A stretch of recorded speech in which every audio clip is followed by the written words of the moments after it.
بسم اللہ الرحمن الرحیم۔ درود شریف ایک اہم عبادت ہے، یہ ٹاپک جاری ہے۔ فرمایا کہ درود شریف پر اجر و ثواب، اور پھر درود شریف پڑھنے پر اللہ تعالیٰ نے اجر و ثواب بھی رکھا ہے۔ فرمایا کہ جو شخص نبی کریم صلی اللہ علیہ وسلم پر ایک مرتبہ درود شریف بھیجے تو اللہ جل شانہ اس پر 10 رحمت نازل فرماتے ہیں۔ ایک روایت میں ہے کہ 10 گناہ معاف فرماتے ہیں اور 10 درجات بلند فرماتے ہیں۔ حضرت عبد الرحمن بن عوف رضی اللہ فرماتے ہیں کہ ایک دن حضور پاک صلی اللہ علیہ وسلم آبادی سے نکل کر ایک کھجور کے باغ میں پہنچے اور سجدے میں گر گئے۔ میں انتظار کرنے کے لیے بیٹھ گیا تاکہ جب آپ فارغ ہو جائیں تو پھر بات کروں، لیکن آپ کا سجدہ اتنا طویل تھا، اتنا لمبا ہو گیا کہ مجھے بیٹھے بیٹھے اور انتظار کرتے کرتے بہت دیر ہو گئی، حتیٰ کہ میرے دل میں یہ خیال آنے لگا کہ کہیں آپ صلی اللہ علیہ وسلم کی روح مبارک تو پرواز نہیں کر گئی، اور یہ سوچا کہ آپ کا ہاتھ ہلا کر دیکھوں۔ کافی دیر کے بعد جب سجدہ سے اٹھے تو دیکھا کہ آپ کے چہرے پر بڑی بشاشت کے آثار ہیں۔ میں نے پوچھا، یا رسول اللہ، آپ کہ آج میں نے ایسا منظر دیکھا جو پہلے نہیں دیکھا تھا، وہ یہ کہ آپ نے آج اتنا طویل سجدہ فرمایا کہ اس سے پہلے اتنا طویل سجدہ نہیں فرمایا، اور میرے دل میں یہ خیال آنے لگا کہ کہیں آپ کی روح پرواز نہ کر گئی ہو، اس کی کیا وجہ تھی؟ حضور پاک صلی اللہ علیہ وسلم نے جواب میں فرمایا کہ بات یہ ہے کہ حضرت جبرائیل علیہ السلام نے آ کر کہا کہ میں تمہیں بشارت سناتا ہوں کہ اللہ تعالیٰ نے فرمایا کہ جو شخص بھی ایک بار آپ پر درود بھیجے گا میں اس پر رحمت نازل کروں گا، اور جو شخص آپ پر سلام بھیجے گا میں اس پر سلام بھیجوں گا۔ اس خوشخبری اور انعام کے شکر میں نے یہ سجدہ کیا۔ ایک مرتبہ حضور پاک صلی اللہ علیہ وسلم مسجد نبوی میں خطبہ دینے کے لیے تشریف لائے۔ جس وقت ممبر کی پہلی سیڑھی پر قدم رکھا اس وقت زبان سے فرمایا آمین، پھر جس وقت دوسری سیڑھی پر قدم رکھا اس وقت پھر فرمایا آمین، پھر جب تیسری سیڑھی پر قدم رکھا پھر فرمایا آمین۔ اس کے بعد آپ نے خطبہ دیا۔ جب آپ خطبہ سے فارغ ہو کر نجی تشریف لائے تو صحابہ نے سوال کیا، یا رسول اللہ، آج آپ نے ممبر پر جاتے ہوئے بغیر کسی دعا کے 3 مرتبہ آمین کہا، اس کی کیا وجہ ہے؟ حضور پاک صلی اللہ علیہ وسلم نے جواب دیا کہ بات دراصل یہ ہے کہ جس وقت میں ممبر پر جانے لگا اس وقت جبرائیل علیہ السلام میرے سامنے آ گئے۔ انہوں نے 3 دعائیں کی اور میں نے ان دعاؤں پر آمین کہا۔ حقیقت میں وہ دعائیں نہیں تھیں بلکہ بد دعائیں تھیں۔ آپ تصور کریں کہ مسجد نبوی جیسا مقدس مقام ہے اور غالباً جمعے کا دن ہے اور خطبہ جمعہ کا وقت ہے جو قبولیت دعا کا وقت ہوتا ہے، اور دعا کرنے والے جبرائیل علیہ السلام ہیں اور آمین کہنے والے حضور پاک صلی اللہ علیہ وسلم ہیں۔ کسی دعا کی قبولیت کی اس سے زیادہ کیا گارنٹی ہو سکتی ہے جس میں اتنی چیزیں جمع ہو جائیں؟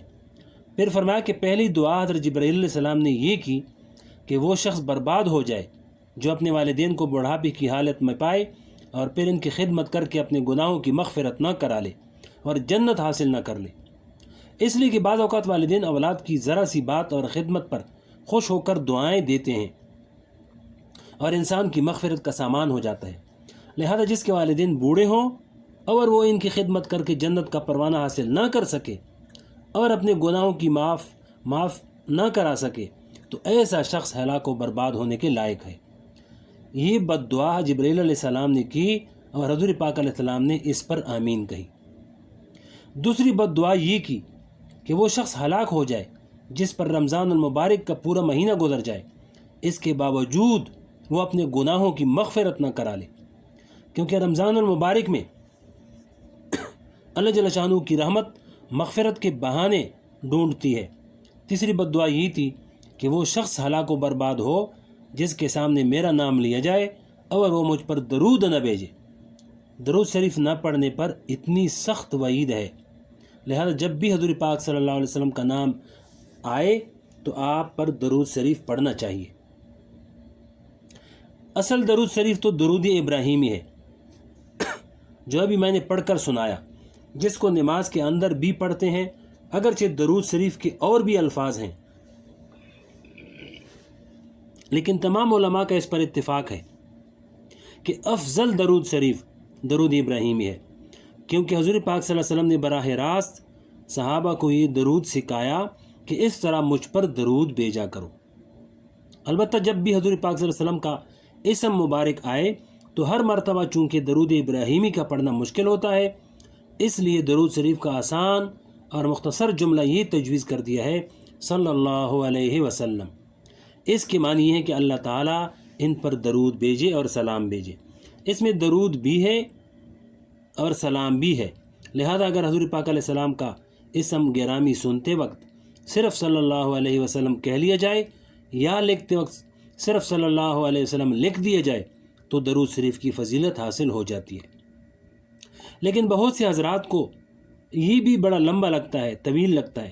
معلوم نہیں کہ حضور پاک علیہ السلام کا اسم گرامی لکھنے کے بعد صلی اللہ علیہ وسلم لکھنے میں ان کو گھبراہٹ ہوتی ہے یا وقت زیادہ لگتا ہے یا روشنائی زیادہ خرچ ہوتی ہے، چنانچہ صلی اللہ علیہ وسلم لکھنے کی بجائے صرف سلم لکھتے ہیں، صاد لام عین میم لکھ دیتے ہیں، یا بعض لوگ صرف سواد لکھ دیتے ہیں۔ دنیا کے دوسرے سارے کاموں میں اختصار کی فکر نہیں ہوتی، سارا اختصار حضور پاک علیہ السلام کے نام کے ساتھ درود شریف لکھنے میں آ جاتا ہے۔ یہ کتنی بڑی محرومی اور بخل کی بات ہے۔ ارے پورا صلی اللہ علیہ وسلم لکھنے میں کیا بگڑ جائے گا؟ حالانکہ حدیث شریف میں ہے کہ اگر زبان سے ایک مرتبہ درود شریف پڑھو تو اس پر اللہ تعالیٰ 10 رحمتیں نازل فرماتے ہیں، 10 نیکیاں اس کے نامہ اعمال میں لکھتے ہیں اور 10 گناہ معاف فرماتے ہیں۔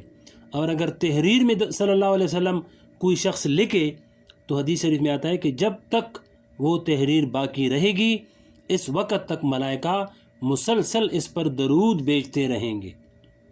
اس سے معلوم ہوا کہ تحریر میں صلی اللہ علیہ وسلم لکھا تو اب جو شخص بھی اس تحریر کو پڑھے گا اس کا ثواب لکھنے والے کو بھی ہمیشہ ملے گا۔ لہذا لکھنے کے وقت مختصراً سواد یا سواد لام عین میم لکھنا یہ بڑی بخیلی، کنجوسی اور محرومی کی بات ہے، اس لیے کبھی ایسا نہیں کرنا چاہیے۔ علم حدیث کے فضائل اور سیرت طیبہ کے فضائل کے بیان میں علماء کرام نے یہ ایک بات یہ بھی لکھی ہے کہ اس علم کے پڑھنے والے اور پڑھانے والے کو بار بار درود شریف پڑھنے کی توفیق ہوتی ہے، کیونکہ جب بھی حضور پاک صلی اللہ علیہ وسلم کا ذکر مبارک آئے گا تو وہ شخص صلی اللہ علیہ وسلم کہے گا، اس لیے اس کو زیادہ سے زیادہ درود بھیجنے کی توفیق ہو جاتی ہے۔ چنانچہ فرمایا گیا کہ محدثین عظام جو علم حدیث کے ساتھ اشتغال رکھتے ہیں وہ اللہ تعالیٰ کے سب سے زیادہ مقرب بندے ہیں، اس لیے کہ یہ درود شریف زیادہ بیچتے ہیں۔ یہ درود شریف اتنی فضیلت کی چیز ہے، اللہ تعالیٰ ہم سب کو اس میں اشتغال کی توفیق عطا فرمائے اور اس کی قدر کرنے کی توفیق عطا فرمائے۔ آگے اور بھی تفصیل ہے کہ ملائکہ دعا رحمت کرتے ہیں، تو اگلے ویڈیو میں انشاءاللہ سنائیں گے۔